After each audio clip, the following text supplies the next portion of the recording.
DSPN, the Devlin Sports Podcast Network.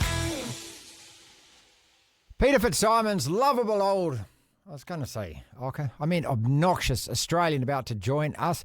If you like what you're listening to, if you like what you're looking at, though, some housekeeping to take care of. We would love you even more if you liked, shared, subscribed, left us a comment, told your friends about us. Do all of that, especially click the subscribe button on YouTube. All of this helps, keeps us keeping on. Peter FitzSimons then, former Wallaby, raconteur, author, after-dinner speaker, Sydney Morning Herald columnist. And those glasses again. Welcome back to the show, mate. Nice to be there, Martin. I hate to correct you, but you can never be a former Wallaby. I wouldn't expect you to understand this. No, You're I never a don't. former Wallaby. Once you're a Wallaby, You're always a you're Wallaby. a Wallaby. That's Okay. it. You can be a former All Black, I'm sure. But I wouldn't know.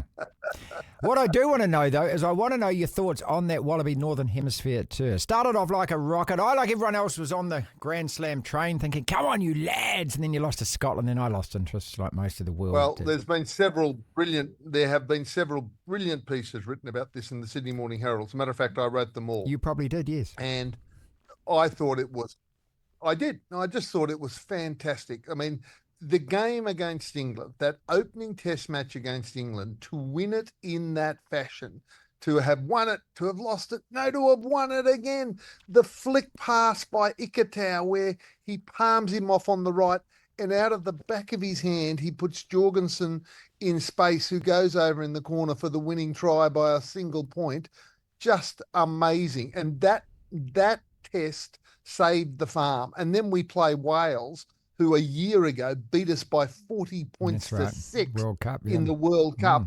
And, at Cardiff, our blokes dusted them, beat them They're motherless. hopeless. They didn't win a test all year. Stop talking it up.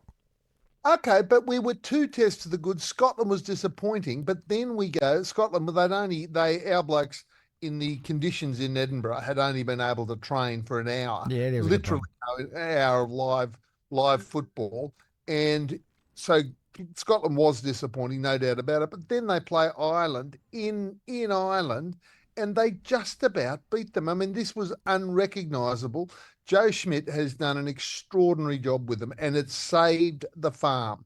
Okay, are you happy with the fact that he's debuted 19? Because Eddie Jones got a lot of criticism for doing the same thing, sending such a young squad over to the World Cup. And, the sidebar to that is you've got a guy called Tane Edmed. He's now going to be playing for your Waratahs. He got, 7 or 8 minutes on the field? I mean, it just doesn't seem... What's the point? Tane Edmed got 3 minutes. Sorry, and that was my bad. And that was a bit surprising, actually, because, the Edmed's fine. But it was very sad for him that he got concussed almost immediately that he came on, and he was absolutely appalled to be taken off from his Wallaby debut. But yes, there have been a few things. Fraser McReight, I'm sure you've seen Fraser McReight. Good player. I mean, he was a monster against England and a monster against Wales, rested against Scotland, and there he was back again against Ireland. And he was, I don't know if he got man of the match, but he should have got man of the match. He should have got man. Come on.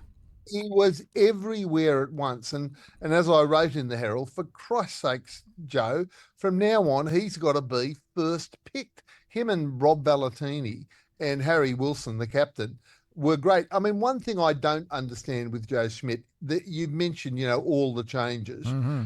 There've been, I would say, I don't think there's any halfback that in the last 2 years has played more than 2 or 3 tests straight. They are constantly changing between what's his name? The one with the wonderful moustache. Oh yeah, Nick Moustache. Yeah, the one that Andrew Merton said to me looks like an English Bobby. Stop there, from 1910. And Tate McDermott and Jake Gordon, they constantly switch them around. But I guess what Joe Schmidt's been doing this year is, with an eye to next year, the Lions, who have we got? Let's put them in the furnace, see how they perform. And so at the end of this year, he's surely got a pretty damn good idea. God, you're just raging positivity, aren't you? You're right on the train again, aren't you? What, you beat Wales and all of a sudden, you're going to beat the Lions now? you're looking at someone that's at rugby, Australian rugby, that has come back from the abyss after Eddie last year. And I supported the inclusion of Eddie as coach. You know, it was brutal, absolutely brutal what was done to Dave Rennie. And I feel for Dave Rennie, who did a good job. But then, you know, Eddie was the most accomplished coach in the world at World Cup level. He'd done it at every level. We just didn't know that Eddie was going to go mad and we'd have to shoot hang on him. a second. Let's stop. I mean, he's done it at almost. He hasn't won it on his own. He's been an assistant coach winning it. Okay, so there's that still a little box to tick off called I coached a team to win it. He had Eddie Jones at World Cup level was phenomenal. He got the Wallabies to the World Cup final. He was assistant to the Springboks when they won in 2007. He got Japan to beat Springboks. Hashtag for Christ's sake. Okay. He was an amazing coach, but by the time he got to us last year, he was completely and utterly cooked. There was nothing left. And the erratic nature of the decisions he took, we were all thinking as he took these decisions, leave Michael Hooper behind? That seems a bit odd, but okay. Put a 5'8" in that has never played at Test level before. Yeah. Okay. But then we were thinking, we know nothing. He's Eddie Jones. There must be some master plan. But then we see this year players like Ikitau and Harry Wilson, who were not good enough to make the cut with Eddie Jones, have been world beaters. Talk it up. You're going to win the Bledisloe as well as the Lions next year? It's not out of the question. What?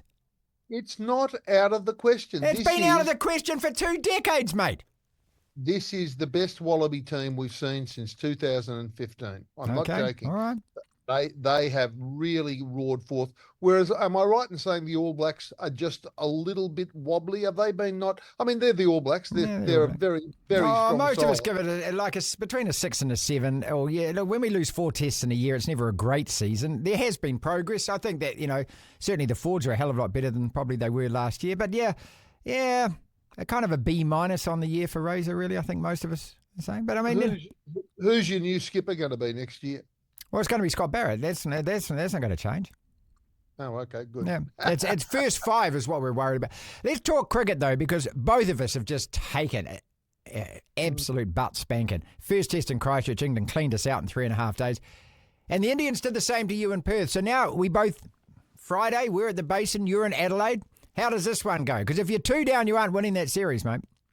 Well, the Pat Cummins, who I deeply admire, the Australian captain, did what captains do after a debacle and said, no, everybody's fine. We're all good. No changes are necessary going into this test, and they'll go into this test with substantially the same lineup. If they get spanked like that again, as I wrote in the Herald, I said, Pat may change his last name to Malone because he'll be on his Pat Malone. The mood is, we were spanked by India. Yeah, you rolled him for 150 and got dealt to. Yeah, and didn't New Zealand beat India 3-0? Oh, no, sorry. I'm just checking that. I think it was 3-0 at their place. That's right, yeah. That was an amazing achievement. Best ever, mate. Best ever for New Zealand. Where did that come? Did that come from?